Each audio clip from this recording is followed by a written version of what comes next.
Brought to you by KR Mangalam University. We provide you the platform to turn your dreams into reality. Give wings to your aspirations with KR Mangalam University. ये नारा देते हैं बेटी बचाओ बेटी पढ़ाओ। हकीकत में इनका काम है बेटियों को छेड़ना, बेटियों को पढ़ा के पटाना। सचिन जी, सरकार के अंदर आदमी 1 घंटे के लिए किसी बेलदार को भी नियुक्त करती है ना, उसकी भी पुलिस वेरिफिकेशन मांग लेती है। और ये खाली मैं सुभाष बराला की बात नहीं करूं, ये इनकी नस नस में है। हरियाणा सरकार ने आज लीगल ऑफिसर्स की एक सूची जारी की और इस सूची जारी होने के बाद राजनीतिक रूप से घमासान शुरू हो गया। दरअसल इस सूची में एक नाम है विकास बराला, जो कि बीजेपी के पूर्व प्रदेश अध्यक्ष के बेटे रहे हैं। उनका नाम इसमें शामिल है। उन्हें प्रदेश सरकार की तरफ से लॉ अधिकारी नियुक्त किया गया है और पूरा मामला समझेंगे। हमारे साथ मौजूद हैं नीरज शर्मा, पूर्व विधायक हैं, कांग्रेस के सीनियर नेता हैं। जी नीरज शर्मा जी, कैसे देखते हैं आप इस जो नियुक्ति हुई है उसको? नमस्कार। देखिए, ये भाजपा का चेहरा है। ये नारा देते हैं बेटी बचाओ बेटी पढ़ाओ। हकीकत में इनका काम है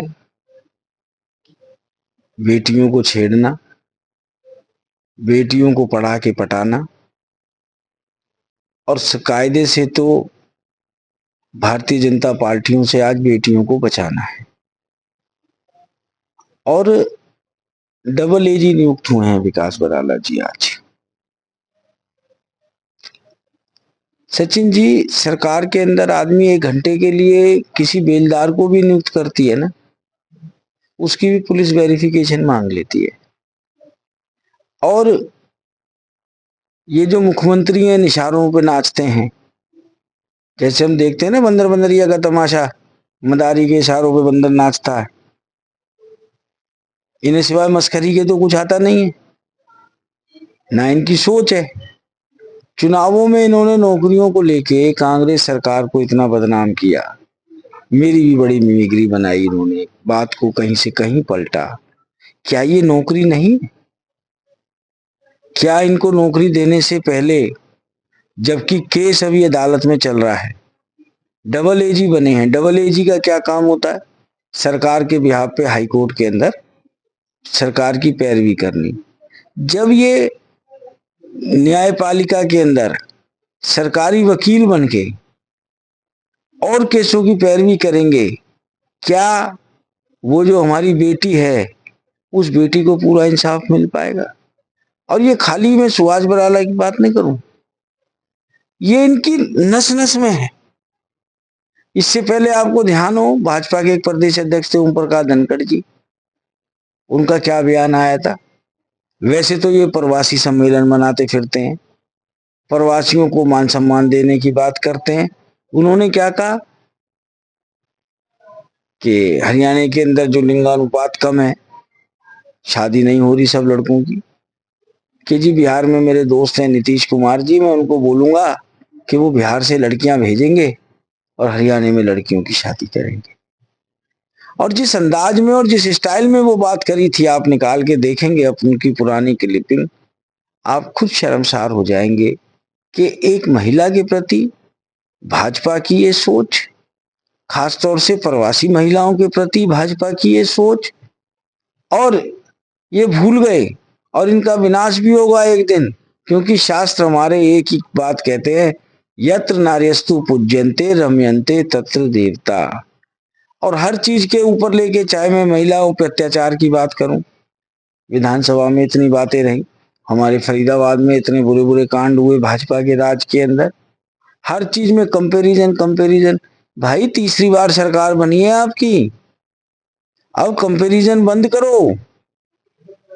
अब तो कंपैरिजन आपको करना है तो आप कंपैरिजन इस चीज में करो कि भाजपा की पहले साल की योजना क्या थी, दूसरे साल की योजना क्या है, और तीसरी बार जो सरकार में आई है उसकी योजना क्या है। ये मैं आपके माध्यम से कहना चाहता हूँ।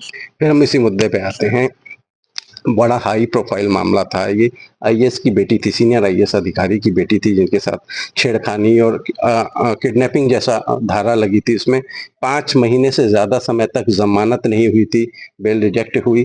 और जब ये इतना चर्चित मामला, जैसे कि आपने कहा कि पुलिस वेरिफिकेशन तो मैंडेटरी है अगर सरकारी नौकरी है, तो ये भी आप एक लॉ अधिकारी नियुक्त हो रहे हैं प्रदेश की तरफ से, तो इतना जो इतना चर्चित मामला है उसमें फिर ये चूक रही या जानबूझकर इग्नोर किया गया? देखिए, मैंने पहले कहा कि ये डम्मी मुख्यमंत्री है, हाथी के दांत खाने के और दिखाने के और, सिवाय मस्खरी के कुछ नहीं आता, नेताओं की मिमिक्री निकालने के अलावा कुछ नहीं आता। इसमें चूक कैसे हो सकती है? आप डबल एजी की अपॉइंटमेंट कर रहे हो, क्या मुख्यमंत्री कार्यालय को नहीं पता? क्या शासन प्रशासन को नहीं पता? क्या सीआईडी ने फाइल पे लिख के नहीं दिया होगा कि ये वही विकास बराला है? और अनेकों अनेक मामले ऐसे हैं, अनेकों अनेक मामले ऐसे हैं कि जिसके अंदर इनका बहन बेटियों के प्रति व्यवहार, और सबसे बड़ा व्यवहार तो आप इनके सबसे बड़े नेता को देख लिया करो ना,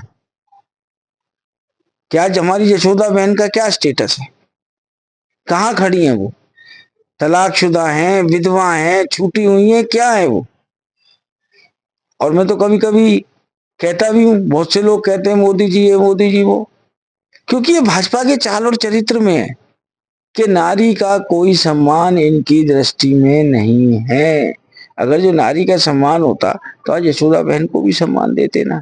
नारी को सम्मान ये लोग दे ही नहीं सकते, भाजपा के लोग। अच्छा, अब आपका इस पूरे मामले पे क्या कहना है? विकास बराला की जो नियुक्ति है, क्या वो कंटिन्यू रहनी चाहिए या रद्द होनी चाहिए? बिल्कुल रद्द होनी चाहिए, जब तक कोर्ट का फैसला ना आए, उस बिटिया को इंसाफ ना मिले। और ये डम्मी मुख्यमंत्री जी एक तरफ तो नौकरियों के ढोल पीटते हैं, क्या इस नौकरी में भाई भतीजावाद नहीं चला? क्या इस नौकरी के अंदर सिफारिश नहीं चली? क्या इस नौकरी के अंदर पर्ची खर्ची नहीं चली? क्या इस नौकरी के अंदर इन लोगों ने, एक बड़े व्यक्ति का लड़का है, इस चीज को इग्नोर कर दिया? इग्नोर किया होता तो उसको नौकरी नहीं मिलती। तो भाई इनके हाथी के दांत खाने के और दिखाने के और, ये मैं आपसे कहना चाहता हूँ। धन्यवाद। तो ये थे हमारे साथ कांग्रेस नेता नीरज शर्मा, जो इस नियुक्ति को, विकास बराला की नियुक्ति को की निंदा कर रहे हैं, और साथ ही इनका कहना है कि ये नियुक्ति तुरंत प्रभाव से रद्द होनी चाहिए, क्योंकि जिस विकास बराला पर इतने गंभीर आरोप हैं, पहली बात तो उसकी जो नियुक्ति हुई है वही सरकार को कटघरे में खड़ा करती है, लेकिन अब जबकि मामला प्रकाश में आ गया है, सब जगह चर्चित है, मामला हो गया है, तो अब फिलहाल इस नियुक्ति को रद्द किया जाना चाहिए। हरियाणा तक के लिए फरीदाबाद से सचिन गौल।